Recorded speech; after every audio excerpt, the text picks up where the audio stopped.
I want to piggyback on what Emma said, to be in a place, especially for when you put a bunch of women together.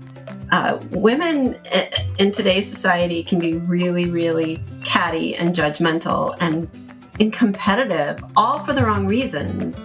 And to find a place of community where you can say, I'm really insecure about this, or I really don't know how I feel about this, or this happened to me and I don't know how to process it. And to have, people just kind of latch onto you and walk you through it and talk you through it and let you think out loud, right? Sometimes it's hard to find somebody that'll allow you to do that.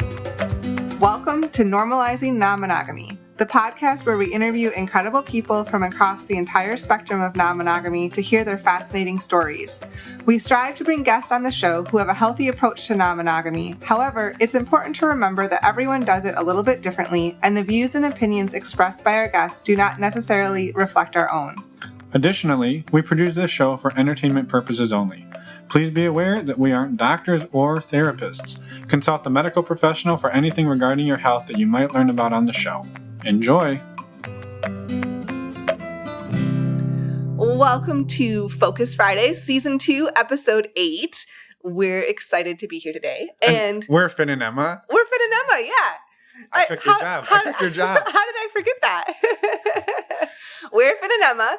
Today, for this Focus Friday episode, we have a fantastic conversation for you, all about community. Yeah, this was a conversation we had with Mr. and Mrs. Jones of the We Got a Thing podcast back a few months ago, and they published it on their channel, episode 98. So some of you may have already heard this conversation. You can definitely listen again. We encourage that. Mm-hmm. But it is unchanged. It is the exact episode that they published, minus their intro and outro. I let Mr. Jones do all of the editing work, so a huge thank you to him. However, I believe there was nothing to edit because we are so perfect and immaculate in our speaking abilities. So you're welcome, Mr. Jones. Way to pat yourself on the back. Yeah. So really quick, though, about community. The Joneses have a community similar to our Patreon community. If you're a listener to our show, you've heard us talk about it a lot. We're not going to pitch it here at the beginning. And really throughout this conversation, it's not really a pitch of our communities. It's a pitch of finding your community. Yeah, finding your people, finding your community. For Emma and me, when we built this community, it actually changed our lives in a lot of ways for the better. We have a group of friends, 200 of them. I mean, literally probably 50 plus of them are people that we talk to on a regular basis and are friends with. And so we've found our people, and we've seen people in our community find theirs. And listening to the Joneses have found the same. I was going to say, listening to Mr. and Mrs. Jones talk about their community, it is very much the same. And so we mentioned a handful of other community opportunities in this episode. There's Multi-Amory. There's a Bonobo network out on the West Coast. There's an app called Bloom. And I imagine there are others that are big communities. There are lots of Facebook groups. And we talk about this, but I just wanted to say this isn't a come join us. This is a please go find your community and find your people, because it will change your life. Yes. Before we jump into the conversation, we just wanted to remind you all that today, July 22nd, is the last day to order your very own N&M shirt. It does not say Normalizing Non-Monogamy on it. It says Give Love with our logo. So we would love for you to go check them out. Go to our website, normalizingnonmonogamy.com, right there on the homepage. Now, if you're listening to this and it's after July 22nd, we're sorry, but you can't order them at the moment. However, we will be doing more shirts in the future. Yeah, and this is about the most elite community you could be a part of. The other 100 people who have bought shirts. Oh, that was like... What? And then you're out wandering the world and you see each other and you go, ho, there's only 100 of us. And you're one of us. So you want to be part of that community for sure. And while you're on our website, as Emma mentioned, you can find the shirts. You can also find links to contact us. There are links to our Patreon community, and there are links in the show notes to all of the other communities we've talked about, including the Joneses. So please, again, go find what you need for you, and we'll see you all on the other side of this conversation. Yes, enjoy this fun conversation we had. Well, Finn and Emma, it's really good to see you again, and we can say that because you're on our screens. I this know, time. we have a treat. This is a video podcast, and we're at least for us. Get you guys to introduce yourselves in just a second. But we had the pleasure of being on your podcast a while back, and we met you guys a long time ago, and it's been really fun watching your podcast grow and watching your brand grow, and really love your approach and what you're providing to the lifestyle community, and it's great to have you. So welcome, and why don't you guys just take it from there and introduce yourselves? Yeah, thank you. Yeah, thank you so much for having us. We're excited to be here and spend some time with both of you and just chat. So yeah, thanks for having us.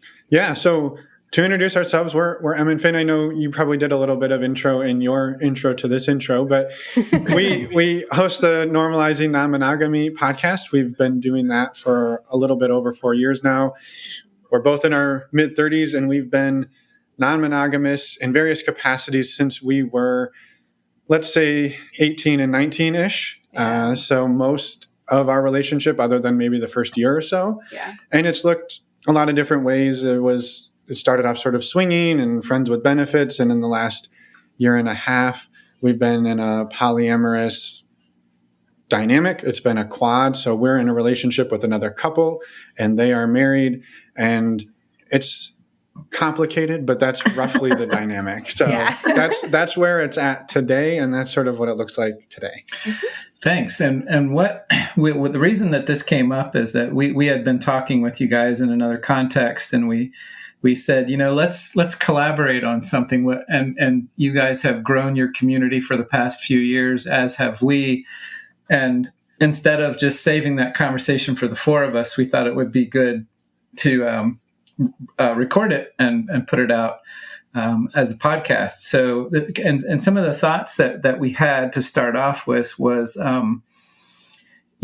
I think, and we talked about this with Catherine a lot, we're already wired for community, right? I mean, each of us is.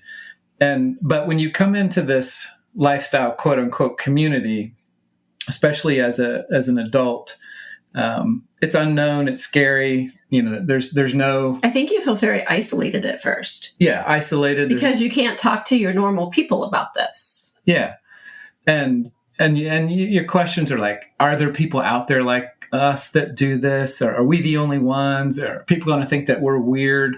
Are we going to walk into this sleazy, slimy world and then turn away running? And if there are people like this, how do we find these people? And so I think that natural feeling that people have, and these questions that they have when they first come in, is one thing. And then I'd really like to hear your thought on this. What we've learned is that there seems to be a sense of frustration around, like, how do I find that connection? How do I find that community? How do I find my tribe?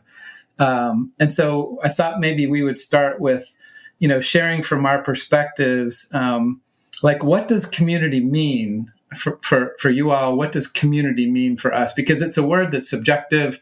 Everybody likes to apply their own label to it. So really love to hear from you guys, how you define that term in the lifestyle. Yeah, it's a great question. Do you want to go first for you? It is a great question. And I'm just going to answer for me personally. I think community is a place where I need to be able to feel like I can be myself, be completely authentic and accepted for who I am, and be able to interact with people who I can are relatable and I feel safe with. And there's also an element of fun. So it can be there for support as well as the fun times. And to me, that's the biggest piece, is showing up as authentically me. That's, I guess, in a nutshell. Yeah, I don't know if mine varies too much from there, but I think that being able to speak openly and honestly about the things we're going through, and I think that's important in any community, but in the non-monogamy space, I think there's an extra level of that, because what we are doing is a bit against the grain, as much as we wish it weren't. And so, like, it's right, if I were to go to just about any one of my friends who maybe aren't in this community and say, like, oh, I'm having this trouble because oh, my partner's doing this and it's clashing with Emma, whatever. And they'll be like, well, there's your problem. Yeah. You have a girlfriend and a wife. And it's like, okay, well, I guess this isn't the place to talk about this, right? And Right. so being able to bring problems like that to a community and say, I'm struggling, and for them to be like, I got you. This happened to me last year and I did this, this, and this. And by the way, it didn't work. So maybe don't do it the way I did. Yeah. Right. And so having people that the people in our community, they're not experts. They're people with lived experiences. And just like us, we're lived experiences, and we can say, well, we tried that and it didn't work. And we tried that and it worked a little bit. And so, yeah, being able to just speak openly and honestly about who we are, and feel safe there, that people may not agree with you. They can push back, they can challenge you, but you're not being judged. Right. And I think that's really critical for us. Right. I want to piggyback on what Emma said, to be in a place, especially for when you put a bunch of women together. Women in today's society can be really, really catty and judgmental and competitive, all for the wrong reasons. And to find a place of community where you can say, I'm really insecure about this, or I really don't know how I feel about this, or this happened to me and I don't know how to process it. And to have, people just kind of latch onto you and walk you through it and talk you through it and let you think out loud, right? Sometimes it's hard to find somebody that'll allow you to do that. Yeah, and the word that I think you may have mentioned also, Emma, is authentic. There's the opportunity to explore, and I think we say our authentic selves, but really I think a lot of us don't even completely know who that is. You have to be in that environment that the three of you just described before you start to learn who you really are, because we've been programmed by all these external sources, and we get into this community and we start exploring in an authentic way, and that helps us find our authentic self. So that's how I would add to what you all said. Yeah, I love that addition, because I think we all grow and change through our lives, right? And there's to have the opportunity to explore that and maybe try on different hats.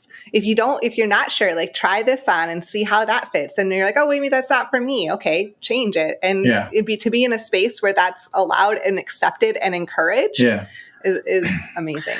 Well, and really, really quick on that same kind of thread is we've heard a handful of times in our chat group of somebody will be saying something and somebody will jump in and be like, hold on, what's that thing you're talking about? There's so many ways to do this, and a lot of times people don't even know they exist, and then they're like, oh my God, you can do that? I had no idea I could even do that. Now I'm into this thing because I didn't even know it existed until 3 minutes ago. Yeah. And so and you touched on Finn, you touched on how you guys have evolved as a couple now that you're in a polyquad, but also, has your idea of what community means, has that evolved over time as well? Yeah, for sure. Yeah. I don't think I fully recognize what I was missing until you have it. And then you're like, wow, I knew I wanted something different before we created this community, but I didn't know necessarily what that was until now it is here. And it's like, oh my gosh, how is my life without this community? Yeah. And it sounds cheesy, we're just pitching it, but literally, we turn to our community multiple times a week for support in our own stuff. We jump in and help other people, and it has been a lifesaver for us in the last, especially through the pandemic when you're ultra isolated, and we've got this group of a couple hundred of our closest friends that we can jump in and know that they're there, right? And someone's going to have our back, and that's just a really great feeling. So yeah, I think for a long time we tried to build it in person. And personally, yeah. Before the podcast. And because we were always on this hunt for friends with benefits. We were always, we want to be able to find these people. We can go hiking and camping, and then maybe we get naked, and great. And over the course of 8 years of doing that, like we struggled. Like maybe 2 or 3 people that we would say fall into that category. And now we built a community, and we've got some of our closest friends that we've ever had in our whole lives have come out of this community, and we talk to them on the regular. We have Zoom calls. We do all sorts of stuff. And they're like genuinely our closest friends. Yeah. And that's crazy.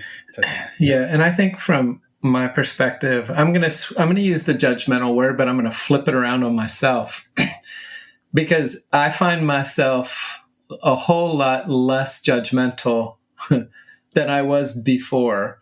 And I don't, I think, again, it's not an excuse, but we're all wired with this fight or flight. Like, are you with me or are you against me? Do I have to fear you or am I hunting you? That it's that wired into us. And to a degree, I would look at a couple or look at a person and I would instantly have a judgment or an assessment. And then that assessment would dictate whether I took a step forward and introduced myself or had that conversation.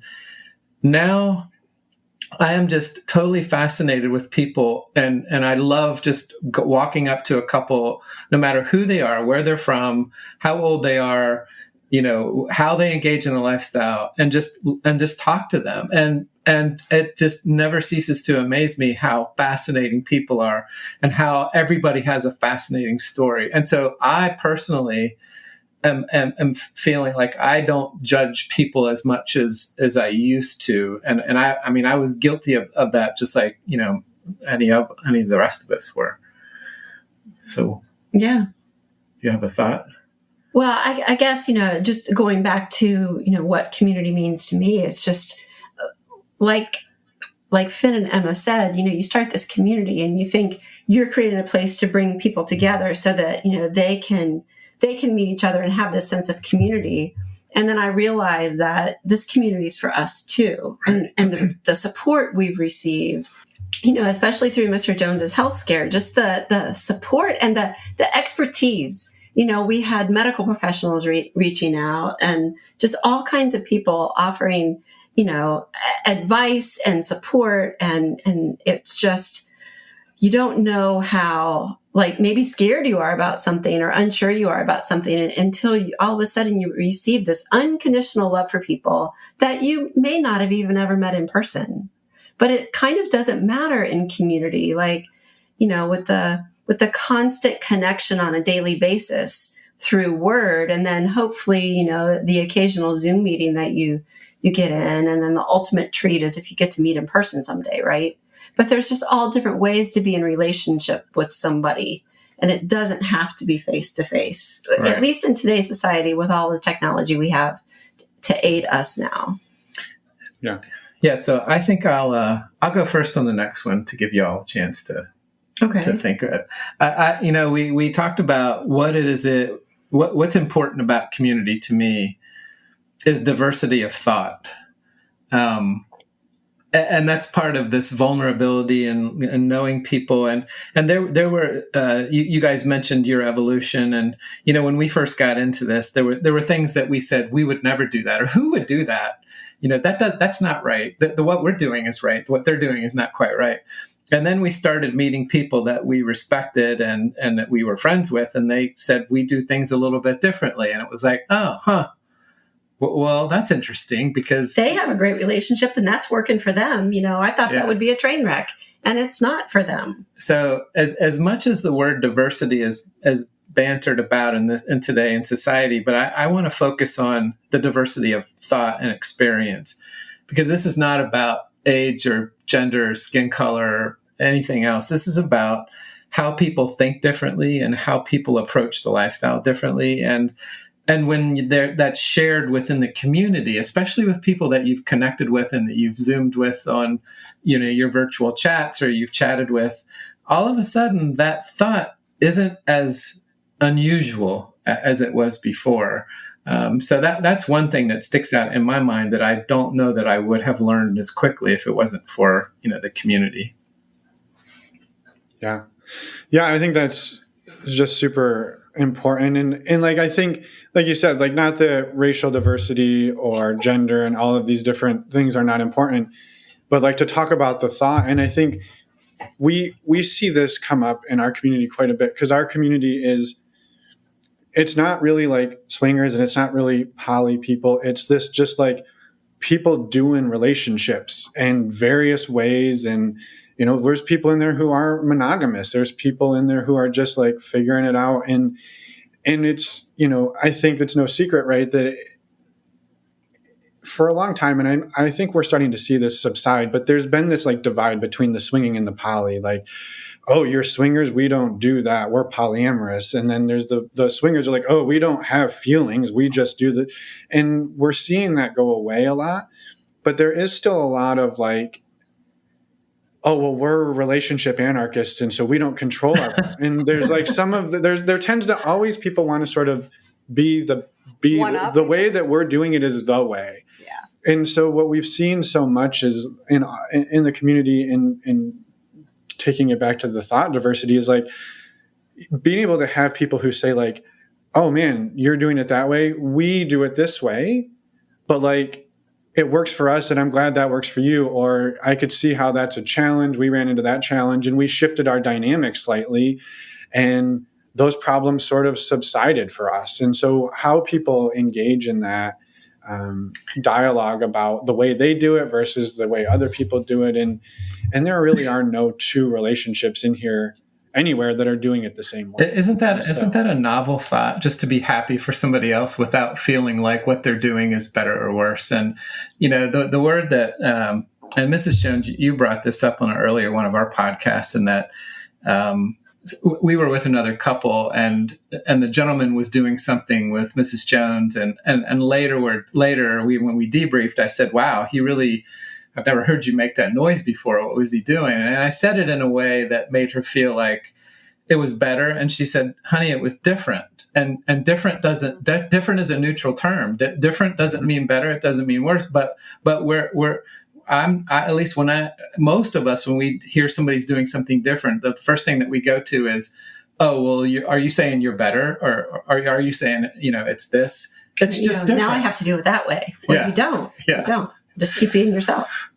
Yeah. Well, because it's ingrained in us as humans. Right. I think it's easy to jump to that of, well, that must just be better, because you go to your defenses and your insecurities and all of that comes out, and you have to take a step back and be like, hang on, just because something's different, that doesn't mean that there's anything, right, you know, better, worse with it. So I think that's a really good point. Well, and I think too, when we're all pushing societal norms here, mm-hmm, I think, and I'll speak for myself, like there's just built-in insecurity that comes there. And so if you're like, well, I feel like I'm doing okay, I figured this out, I'm chugging along, and somebody comes along and is like, oh no, that's toxic. And you're like, oh geez, oh Pete, it's like, I'm doing it wrong. I'm doing my best, but I'm doing it wrong. And they're somehow saying they're better. And so it's so easy to jump to the defense of like, if somebody says, well, we do it this way, to not interpret that as, well, my way must be wrong, but my way is just different.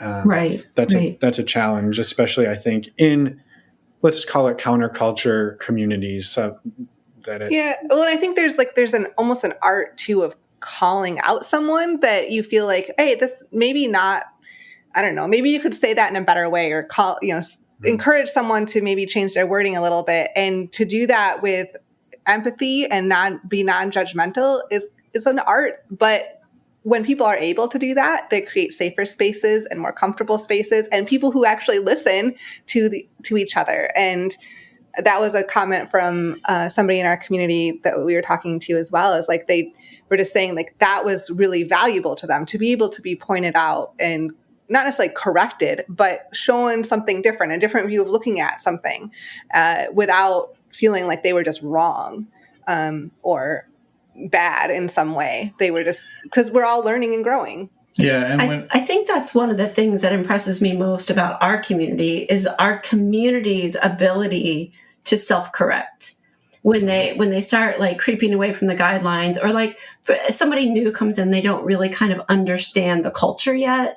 Like Mr. Jones and I rarely have to like moderate, because the community itself will guide the people really without like you were saying, really without any judgment or harsh words, they can just like redirect the conversation and help people think about things a different way. It's very impressive. Well, or through humor, because we have one gentleman in our community who throws the gif of the referee throwing the yellow flag, throwing the flag, and that usually does the trick as well.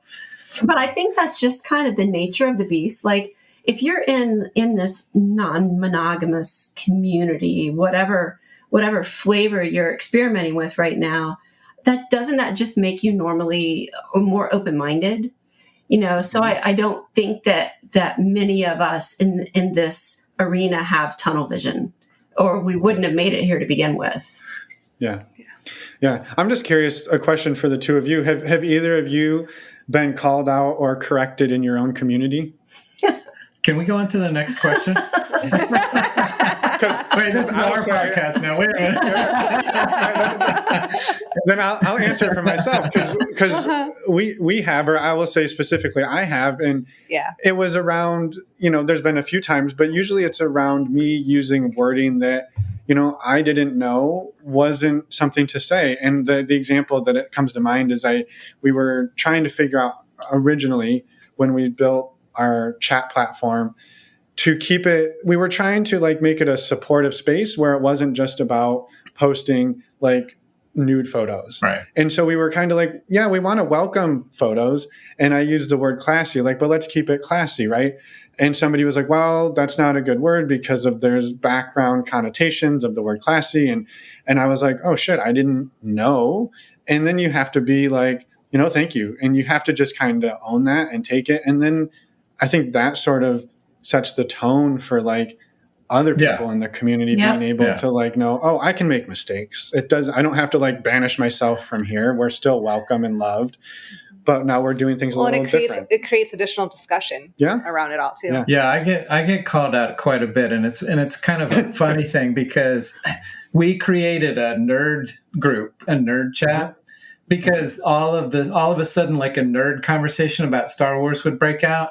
Well, May the 4th. Yeah, and then I would jump in and say, "Hey, you nerds need to go find someplace else to chat." So we made this nerd chat. Well, now every once in a while, I'll make the mistake of quoting a Monty Python movie or saying something Star Wars related. And boy, I get it right away. Mr. Jones, you need to be in a nerd chat. You're not supposed to say things like that. So yeah, I've been called out, definitely. I don't think you have. You do everything perfectly. And at least that's the perception, is that Mrs. Jones does everything right. Yeah, I'm married to one of those too. I'm sure I have. I'm sure I have too. No, I just let him take the fall. Exactly. So I'd love to hear your thoughts on. I would love to be able to say that 4 years ago when we started our community, we knew exactly what we were doing. Oh my gosh. We knew exactly what was going to happen. We knew exactly how to moderate everything. And obviously that's not the case. So I'm wondering if you can kind of talk about, and I'm not really talking about technology now, I'm talking about your idea for what you thought you were starting. And over the past 3 years, you guys have been doing this, how has that changed? And how do you embrace that change or sometimes push back on that change? I'm just curious as to how it's evolved for you. Mm-hmm. Yeah, great question. Mm-hmm. I think just something that popped into my head as you were asking that question, it's just a piece of an answer, I feel like, was the thought of we try to own it when we don't know what we're doing. Mm-hmm. And so if there's a situation that arises and we look at each other and we're like, well, we don't know how to handle this, but like, we're going to try our best. And then we just own the fact that we don't know what we're doing and type that too, or talk to the people directly and say, hey, we've never done this before. Can you help us? Like we're trying to navigate that. So I know that that's something that has been an evolution for us too, but along the way, we've just had to own the fact that we don't know what necessarily the correct decision in all of these different cases. And there may not even be one that we just have to learn to navigate. Yeah. Yeah. I mean, just on that, and I'll kind of get back to the question, is like the fact that we're dealing with relationships and non-monogamous relationships, it's inevitable that people will probably be attracted to each other. Potential relationships may start, or interest may start in these groups. And I mean, that's a recipe for potential conflict or concerns. And so, yeah, we've had to navigate a little bit of that. Like, and it's sort of, we kind of get to a point where like, look, you're adults. Like, we're not babysitters here. So like, I'm sorry, like this person didn't do anything in the community that was like, they weren't saying your name, they weren't calling you, like whatever it was. So like, if you don't feel comfortable, we understand. You're welcome to leave, but we can't ask this person to leave either because they have not really violated any of our community guidelines. Right.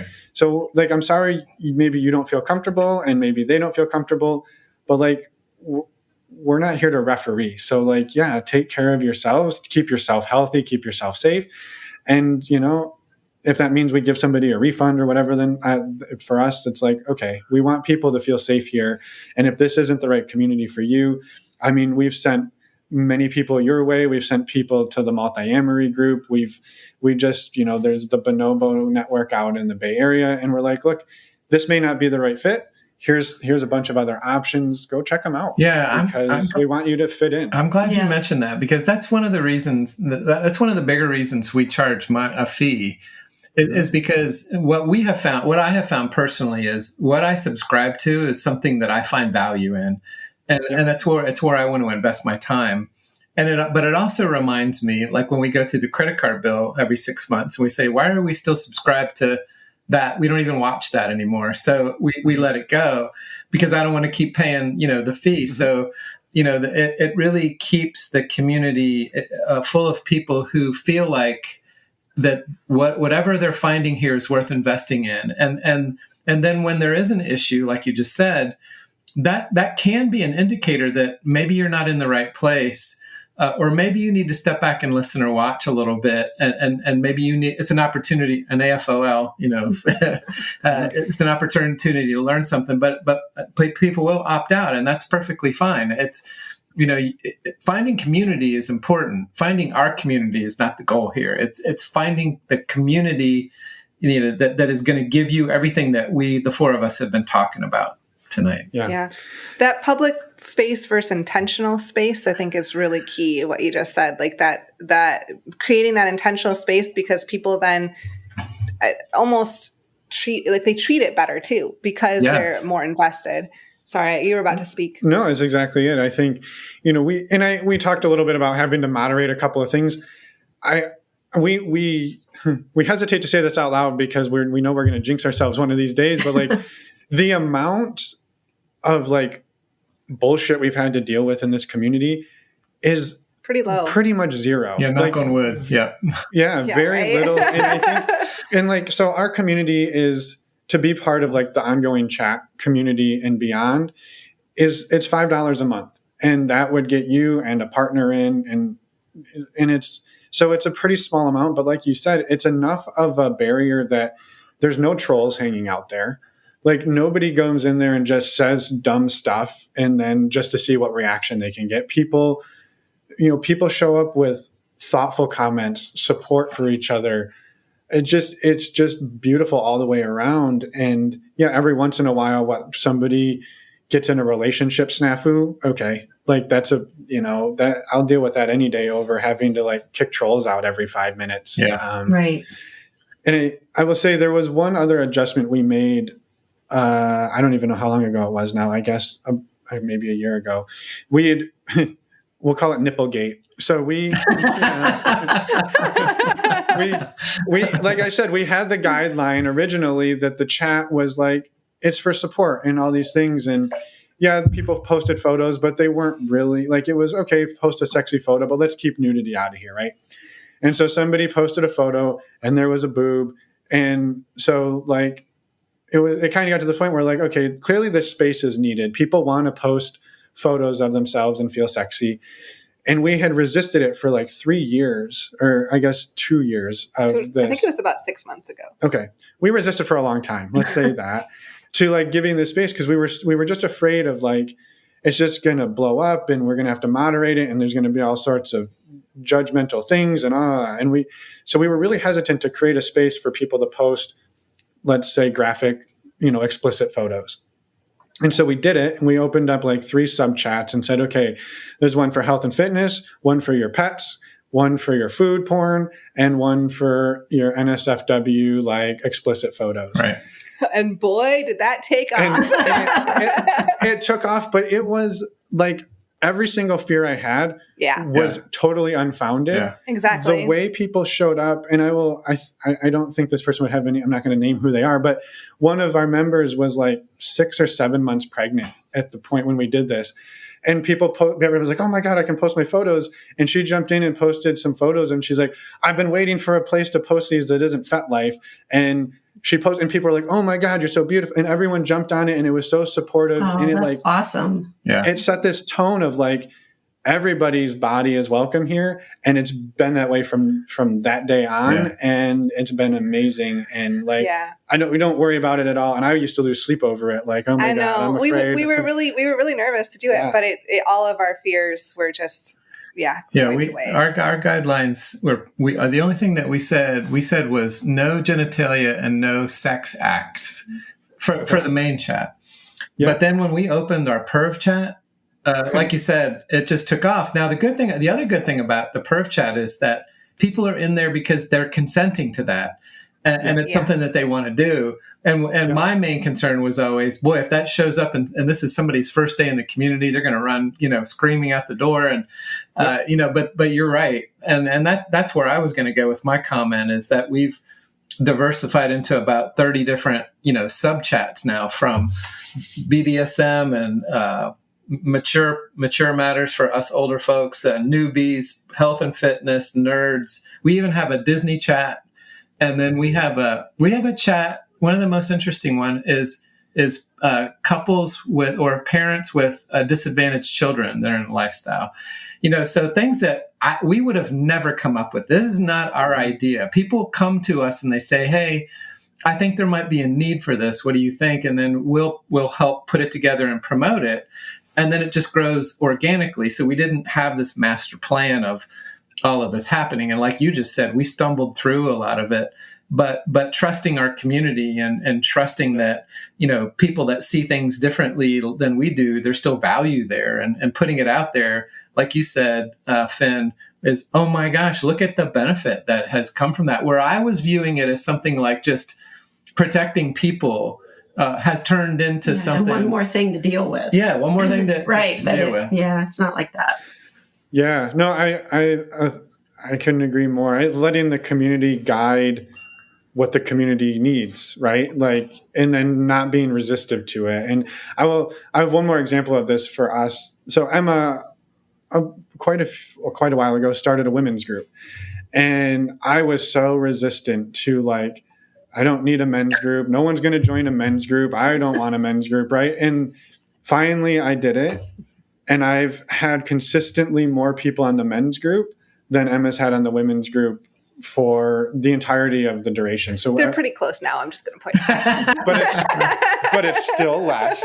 And so, so we have, every month, 20-ish men or people show up, because we've had non-binary people, we've had transmasculine people show up, and we have a space where we can talk, in that, like, a space where men can talk about this type of stuff and not feel judgment. Like, last month we talked about sex, but it wasn't like the bros sitting around the bar talking about sex. It was like, here's actual stuff. Here's actual, like, right, I need help here or some guidance. And it's been a great space. And that's another one where I was, like, resistant to it. Yeah. And now that it exists, like, it's one of the most valuable things that I have in my life, and I don't have to pay the $5 for it. So.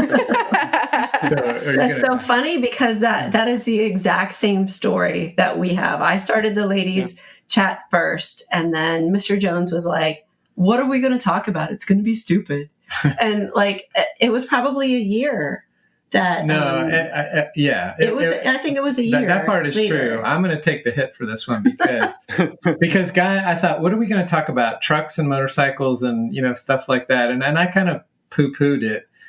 because I wanted to talk about being more vulnerable things as men, and it took a while, but it got us to this point. Now we get in bed, this is both on Wednesday night, and they're at the same time. So I'll come up and I'll say, "How many ladies did you have?" Because I had this many guys, and you usually have and more. I usually have more, yeah. But we also have a Thursday night event for The happy ladies. hour, So yes, so I'm deluded because of that. Yeah, that's true. So take that. Yeah. No, I love it. I love that it's not an anomaly here, because I think what that shows is the need for men in particular, and that's not that women don't have this need or that anyone doesn't have this need, but to be in a space where you can talk about things that, I think there's just this need for men to be able to talk about this stuff and not feel judged. And I think I don't know. I don't know what I'm trying to say. Finn, I'm totally with you. It just warms my heart because a lot of what we talk about in our ladies book club is how amazed we are at how vulnerable our husbands will be in the men's chat. It's just wonderful to have, kind of unwittingly created this environment where men feel safe enough to be that vulnerable. And I think it's a testament to you, Finn, for creating that culture in your community where those men feel safe in that chat. Yeah, we just had a guy actually this past week. The newest chat we're starting is a LGBTQ plus pride chat, but it's not going to be just focused on that. It's going to be focused on exploring your own sexuality as well. And a gentleman brought it to me. He said, I think we need a space for this conversation.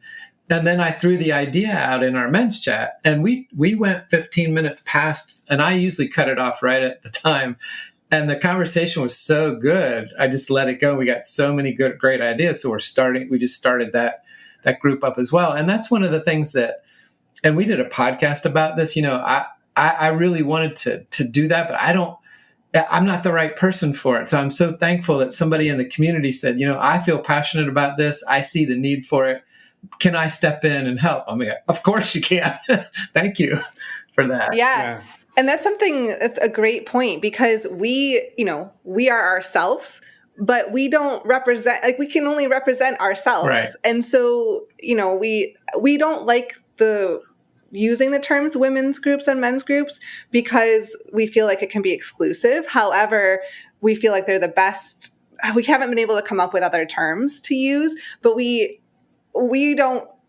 not in a space where neither one of us identify as non-binary. So us trying to create that space would be challenging. However, if someone were to come we've always been encouraging, if somebody identifies as non-binary and wants to choose which group they feel more comfortable in, they're more than welcome to do that. But if anyone wants to start their own within our community, that's amazing. Strongly encouraged. Yes, please. Because we can only be ourselves. And so when, like you said, Mr. Jones, when someone steps up and said, I can be the voice here, and I think this is something that works for me, that's just so powerful, and such a, that's what the whole point of the community is that to empower people. And you don't necessarily know that need is there until somebody steps up and you throw it out there, and then people will come out of the woodwork and say, oh my gosh, I would love to explore that. Right. Yeah. Yeah, I think a lot of credit goes to, there's always these sort of trailblazers in these communities, and we definitely have a few in ours that are we have a couple of men who are bisexual, and really one of them sort of came in, and I don't know this for sure, but my guess is he sort of was like, I'm looking for a community. I'm going to test this community and see what the response is, and if it's not for me, I'm going to get out of here. And he kind of started being very out there. And the way that people jumped in and surrounded him, supported him. And then other people were like, oh yeah, me too. Oh, me too. Oh yeah. And you're all these people are sitting in the shadows. I want, I don't know how. And somebody comes along and gives them the permission. And was one of these things that Emma said, yeah, we're not non-binary. I'm not bisexual. And so for me, to be that voice is really hard, but when somebody else brings that voice and then the community jumps under him and lifts him up and says, yeah, great, you're one of us, and also I'm one of you. Like we've had so much of that, and that's, I don't know. That's amazing. awesome. To me, that's what it's all about, is to watch people like feel like they can be themselves and to like discover things about themselves. Mm-hmm. It's amazing. Yeah. And so I know we've talked a lot about this already, but I'm going to ask this next question in a little bit of a different way about what should people expect for being a part of the community. And I'm curious to see if you guys get this too. A lot of people will test our community, or they'll join it, or they'll reach out and say, I don't need one more dating site. I don't need one more social media. And so there's a preconceived idea that this is something that they already have, or another something that they already have. So turning this around from the user standpoint, how would you tell somebody what to expect, that to be a part of this community that's different from what they may already be involved in social media or in a dating site? Yeah, great question. I will say we before we jumped on here, we actually posted in our group about like, hey, we're doing this collaboration with the Joneses, and we're talking about community. So like, can you let us know like what some of these things mean to you? And actually, one of the people in there said, one of the women said like, hey, as a woman in these spaces, I feel so grateful that like this isn't just another place to come and like hook up with people and find people to hook up with. And she's like, I'm sure it's happening, but like that's not the focus. And so she's like, I feel safe showing up here, posting photos of myself, posting things about my relationship, and that it's not like a predatory space. So I would say for us, and I would assume in your space as well, it's the focus isn't on like who can hook up with who, and it's not a big dating site. It's a like community support platform, and these people are friends, and we see them making in-person meetups all over the country, organizing stuff on their own, and they're just hanging out. And like, yeah, we don't know what happens when they hang out, but like we know there's not a whole lot of like predatory stuff. Or even if somebody posts a nude photo, it's not like, oh, hey baby, that's so hot, like send me a message. It's like beautiful photo or gorgeous or whatever. And it's just a very positive spin on social media, because it still is social media, let's be honest, but it feels like a healthy, positive and uplifting. Yeah. And not non-judgmental. And it's natural to compare, to do that comparison to everybody's life. But I don't know, for me, I think that a big difference from, social media tends to be like, the traditional Facebook, Instagram, that type of social media tends to be like, hey, this is my best foot forward. Like people most of the time put the best part of themselves on social media. And here I feel like people share the good and the difficult, and look for support and say, hey, I'm human and I'm struggling with this. Where, can I get some help? Yeah. And I think that, and I'll probably get in a little bit of trouble for saying this, but oh, what the heck. Won't be the first time. And I'm just going to make a generalization here, so you can hold me to it's a generalization. Most of the time when a woman joins our community, she goes right into the ladies group and starts connecting with the ladies. When the men are coming into the community or asking about the community, they're looking for who can I find for my wife and I? How can I get my wife to do this? It's not more about them than it is about them trying to, use this site like they use other sites.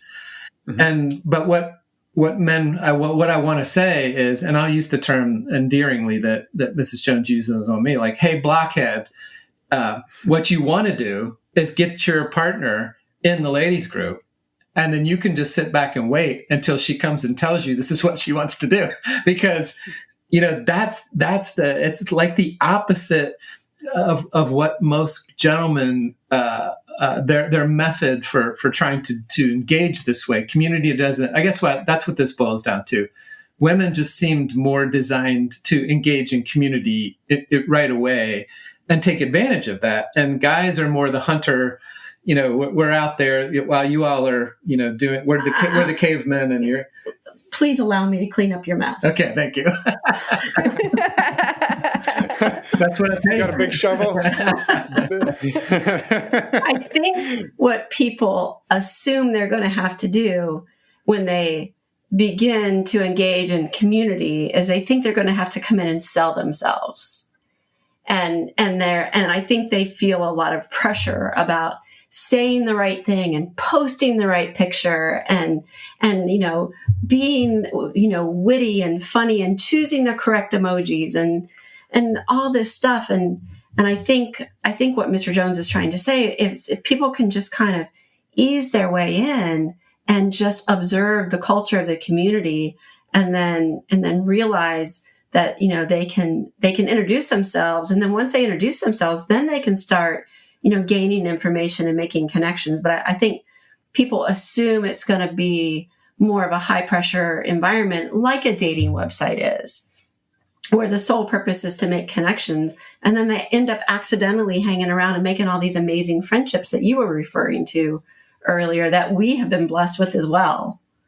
Yeah, I think that's, and like when I think on like if I were to be back out in the dating world trying to meet people, the way I would do it would be I would go and find activities I like doing, find groups who are doing those activities. So I'd go hiking, I'd go camping, I'd go paddleboarding, and I'd find people who like doing that. And I would show up for a while doing those things and becoming that sort of trusted person in that space. And then you're going to naturally meet people rather than showing up and being like, hey, I'm here to meet people. Any of you ladies looking for and it's like, even if they were, you've scared them. Yes. Yes. Well, that's two of you that said it better than I did. And Finn, I would totally go out with you. You just kind of come and you hung out in my crowd. I mean, Emma, do you want to pile on too? I'll let it go for now.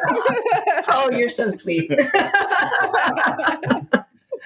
And we kind of did the same thing. Some of the things that we hear from our members about what they get out of this is relatable relationships. And, sometimes people use the word normal, which is probably not the right word, but relatable, something that I can relate to. And you just described that too, Finn, but authenticity from vulnerability, accountability. I'm in the health and fitness group, and I just had to take 7 weeks off after surgery. And, there are people that come back and they're encouraging me, hey, you're coming back from an injury.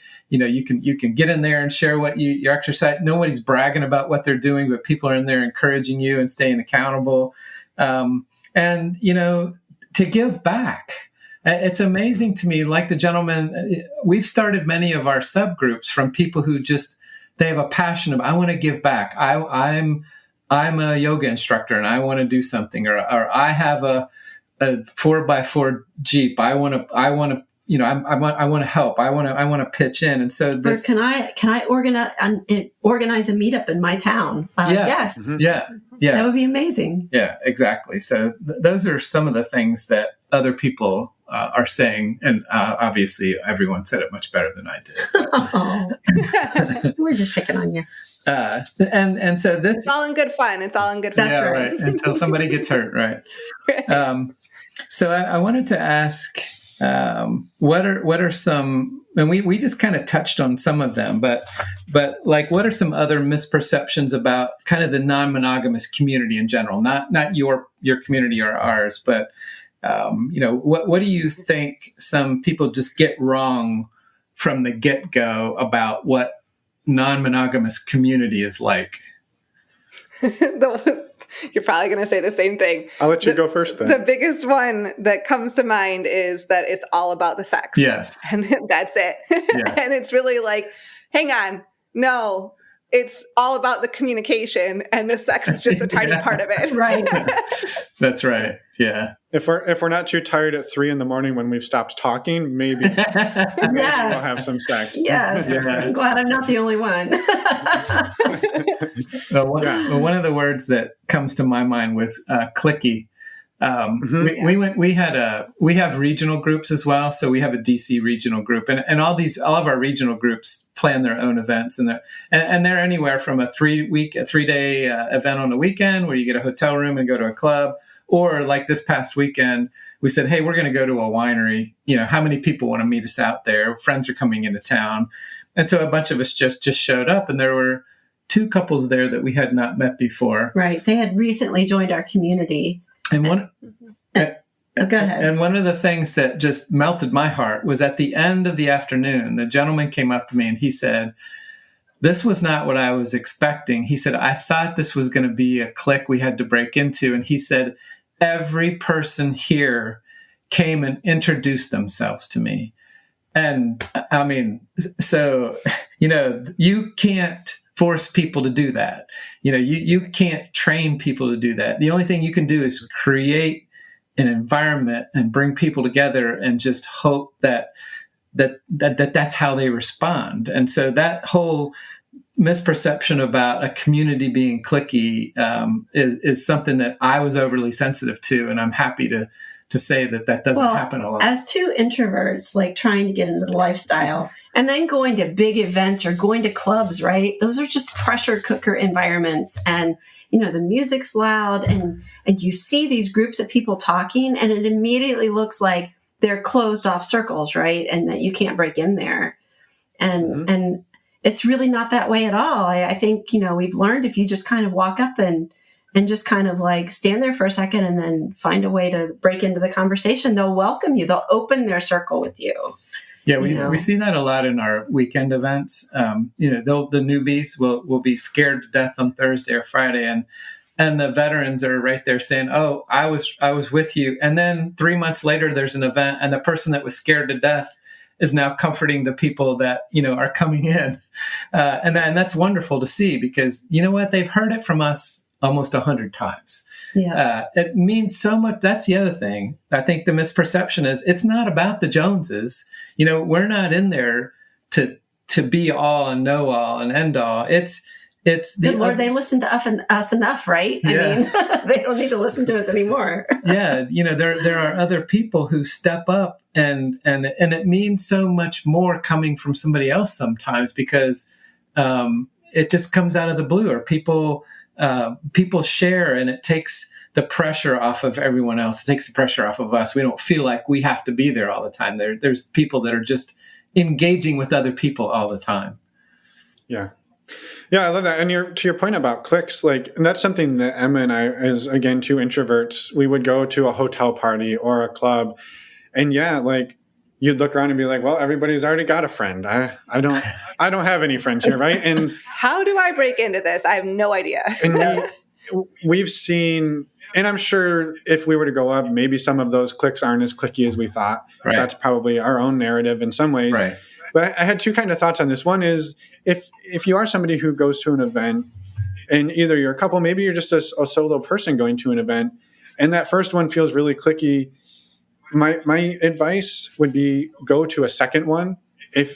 Because the second you show up to another event, somebody can go, "Oh, I saw you before." And now all of a sudden you're in, right? Yeah. You're now part of this group of people who have seen each other multiple times, and now you're part of the clique. So that's the first one. And then the second one is similar to what you guys have experienced in your events. We did our first major in-person event since the pandemic in the fall of 2021. We did an outdoor thing at a park, and we just got a pavilion, and we let people bring your own drinks and food. And we had about 40 people, and it was this we saw everybody get all in their circles, and we were like, uh-oh. And then it was like clockwork throughout the night. Circles would break up and form new circles, and it was everybody ended up somehow talking to everybody, and all these little circles or big circles became new circles, and it was I was like, wow, it was cliquey, but it wasn't cliquey at all. Everybody talked to just about everybody, and it was really cool. That's it was really perfect. Cool to watch. Yeah. That's exactly what you hope for. Yeah. And this is maybe something that just the four of us would understand. And I know you're like a mama bear sometimes, because to just stand back and observe, like you just described, Finn, sometimes you look at that and you say, okay, we're on the right track. We're on the right track. And when you see people connecting, when you see people introducing themselves and trying new things and being vulnerable and talking about things that are scary, And then you can just sit back and say, wow, this is really what it's about. It's even more. And people ask us this a lot. They probably ask you too, is did you ever think when you started, and before they even get the, the sentence finished, I'm like, no, there is no way that we knew. Yeah. Or like on Sunday afternoon, somebody will post a picture in the community and it'll be a couple that live on the East Coast and they're hanging out in this photo with a couple that lives on the West Coast. And it's like, wow, something's been going on behind the scenes here. And it's just so heartwarming to watch people make those connections. Yeah, without a doubt. And I there's this piece of me that's like sitting here thinking like, it sounds like we're all just tooting our own horns here.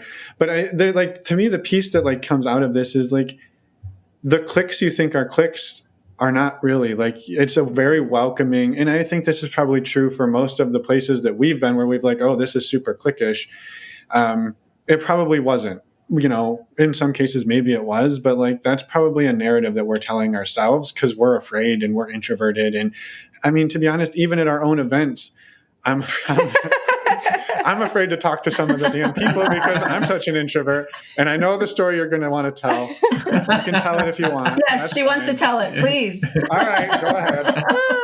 Well, our very first in-person event was in the fall of 2019, and so before pandemic times, we were in New York City and we did a meet and greet, and it was like in this bar that was.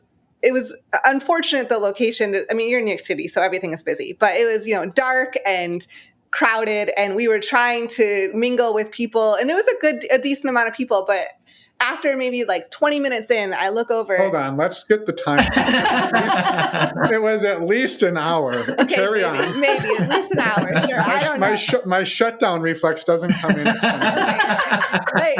Like an hour into it, I look over and Finn is by himself in the corner, just standing there watching.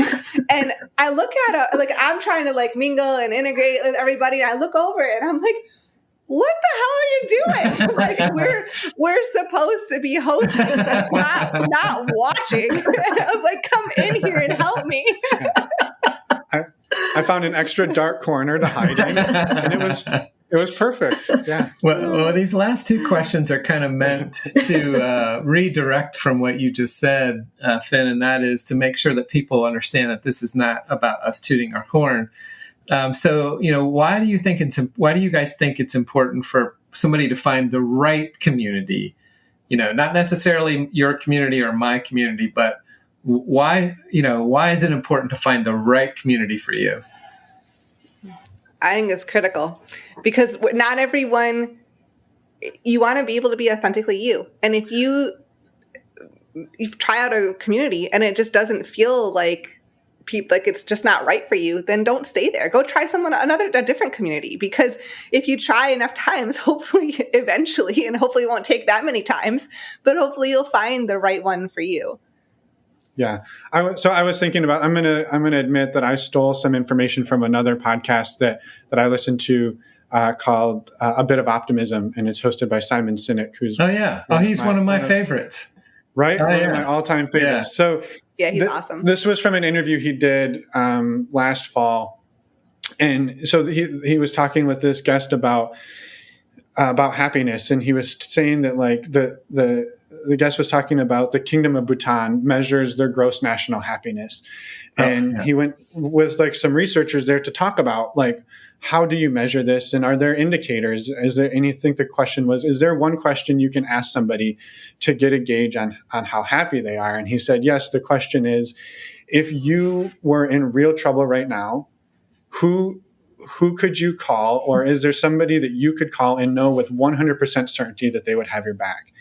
And if you can answer that question and say that they would be there for you, that is an indicator that happiness, you probably have a higher level of happiness.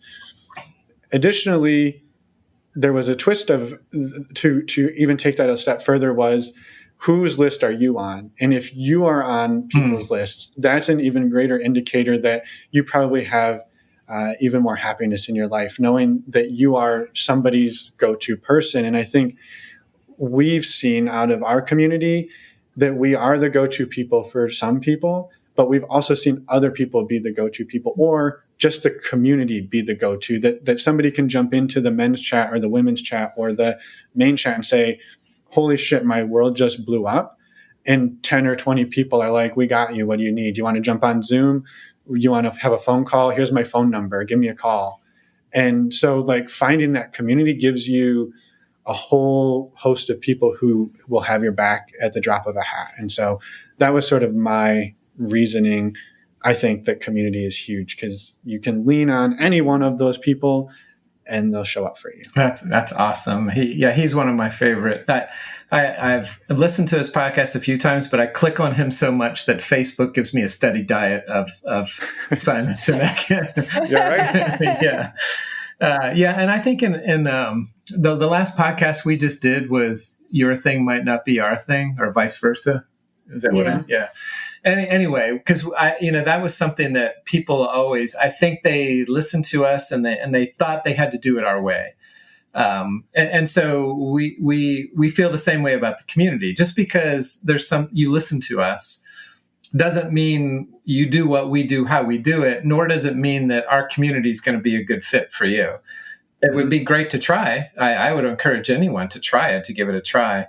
But that's not what it's about. It's through this self-discovery process and the authenticity that you discover within yourself and within your partner, define that. And I think that'll help. Then when you do find the right community, you'll know. So I'm not sure which comes first. I don't know if you need a community to get there. Maybe it's a little bit of both. But we're I'm not going to say we're happy when people opt out, but if it's because this is not their place, that's what we want. We don't. The last thing I want to do is collect a subscription fee from somebody who's not getting value out of something. Yep. Right. And so that's kind of our philosophy as well. Yeah, I would just second that, and I imagine Emma would as well. Like more than happy to say, like if somebody's like, hey, I was expecting this out of the other thing. I'm like, here's your money back. Go find it. Like we want you to find that, because like we don't want anybody in our community who's unhappy. Like that doesn't serve anybody. Right. And the $5 a month isn't worth like them being happy, and then maybe they're like making other people in the community unhappy because they're trying to morph it into what they want. And not that you can't adapt and have your community change. But if somebody's truly unhappy, then go find your happiness. Right. And just like there's diversity within the community, there are diverse communities. And so, again, we can't say that our community is good or bad or better or worse. It's our community. And so jumping to another one means the same thing. Give it a try. And if it works for you, it's the best, one for you. And then finally, I think we wanted to... And maybe what we can do, Finn, if you don't mind, if you'll, we can talk about resources that you all might know, and you probably know more than we do. But if you would send some to me, we'll put in the show notes. I'd love to give everybody a takeaway. Like, how do you find these communities? I mean, we have one, and you have one. You've mentioned a few, but just off the top of your head, do you know of any that you'd like to mention that people could go and look for and give a try?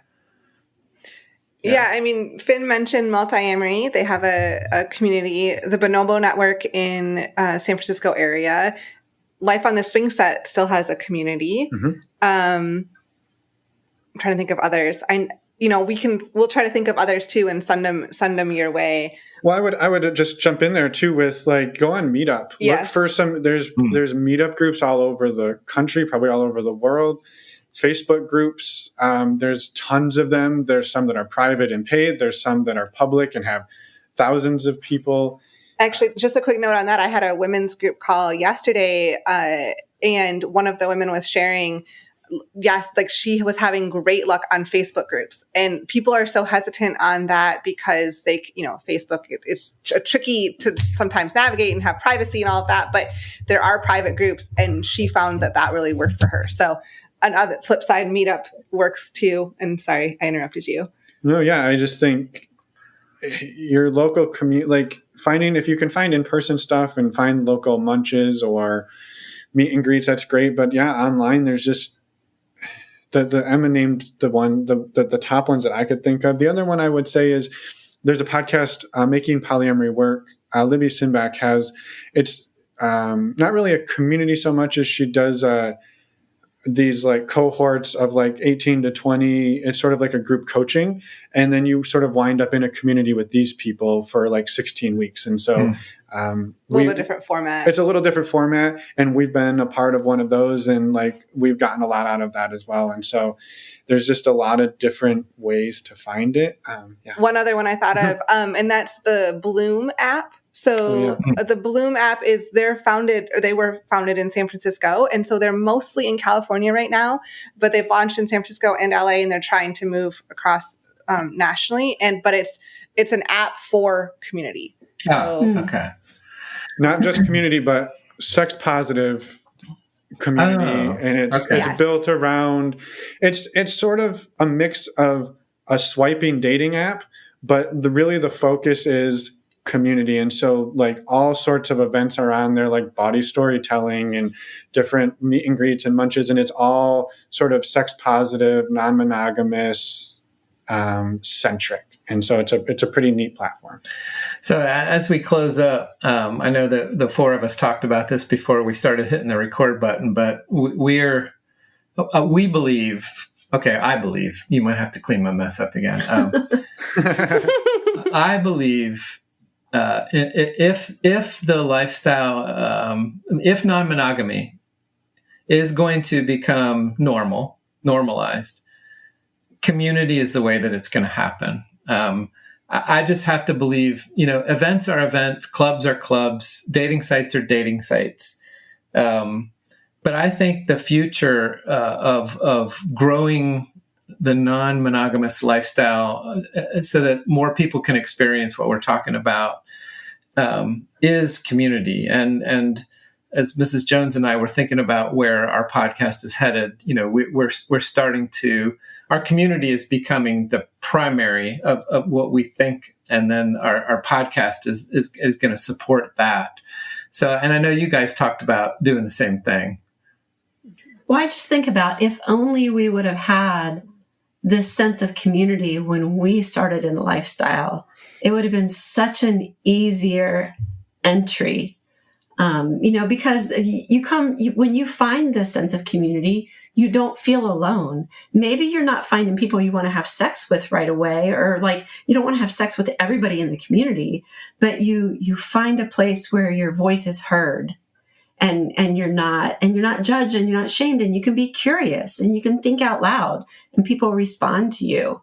That's the way people are going to start feeling like I'm not a freak. Mm-hmm. I'm a normal person and I have normal feeling and I have normal urges and we have a normal relationship, even though we want to open it up to other people. It's okay. Yeah. And maybe you do want to have sex with everyone in the group, but you don't necessarily act on that. No, not to pitch our community again, but damn, we have some sexy people in our community. I'm telling you. Yeah, it kind of pisses us off when we see all of these friends taking pictures of themselves all across the country. Like, wait a minute, hey. we're responsible for this. How do we get in on it? I love that. Yeah, I want to say I think you're right. Like, there's this, I have this like weird fantasy of like throwing this party of like all of our non-monogamous like community that we've built, but like having some of our like monogamous friends be there and then be like, well, how do you know all these people? And be like, well, let me tell you. So these people that you've just spent a whole day or weekend with and have been completely quote unquote normal, like they're all non-monogamous, and these people are actually, in a quad with those people and all these things, and people be like, oh, well, shit. Yeah. What, I didn't know it was that, ubiquitous. Yeah. And you're all just a bunch of like, you're all weirdos just like us. So, yeah. Yeah. Well, it sounds like the four of us got it all figured out. That's right. Is that the message we're trying to promote here? No, we're back to knocking on wood. I think all the listeners know better. I would hope so. Well, hey, thank you guys again. It's been a long time since we were together, and it's great to reconnect. And so encouraged to hear some of the same things coming from your community that we're experiencing, and some validation of some things that we're seeing. And we want to wish you the best, and hope that your community continues to grow. And I like that idea, Finn. We're going to revisit of how we combine these communities for some sort of an event in the future. That's a Simon Sinek kind of a thought, right? That's how we're going to bring it all together. Infinite game. Yeah, it's an infinite game, right? That's right. Yeah. So, yeah, I love it. I love it. Well, thank you both for having us on. Oh, it's been fun. Yes, it thank has. you so much. Yeah, you're welcome. It'd have been more fun in person, Yeah. but I know, maybe in the future we can make that Well, happen. if we can keep Finn out of the corner, it'll be great too. I don't know. Or, no. I thrive. I'll go in the corner with you.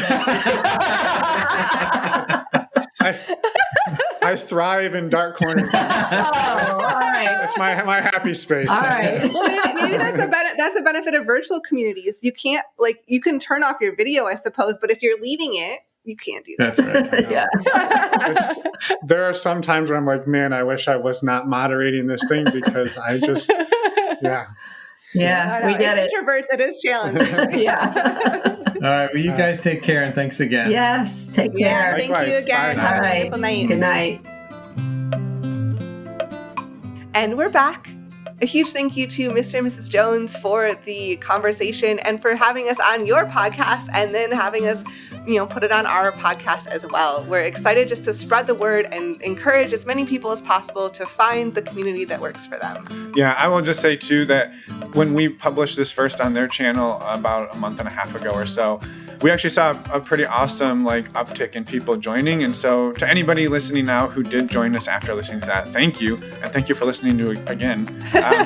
But we just wanted to say, again, a huge amount of gratitude to Mr. and Mrs. Jones for having us on to have this conversation, and for building the community that they've built. So yeah, thank you. Yes. A quick reminder, go order your shirt, normalizingnonmonogamy.com. Today's the last day, July 22nd. But while you're on our website, if you missed the shirts, or even if you already bought a shirt, you can also find ways to contact us, reach out to us. We'd love to hear from you. If you have any feedback, or if you'd like to come on our podcast, please let us know. Reach out to us. You'll also find podcast show notes on our website and links to all of the communities that we've mentioned in this episode. Yes, and next week we will see you on Wednesday as normal for a conversation with Bex Caputo. And we talked to Bex, actually, Focus Fridays episode 7 about sexting. And we've got him back on just to hear his story, his journey through non-monogamy. And we are pumped for that. So we will see you Wednesday. Have a wonderful weekend, everybody. Bye, everyone. Thanks for listening.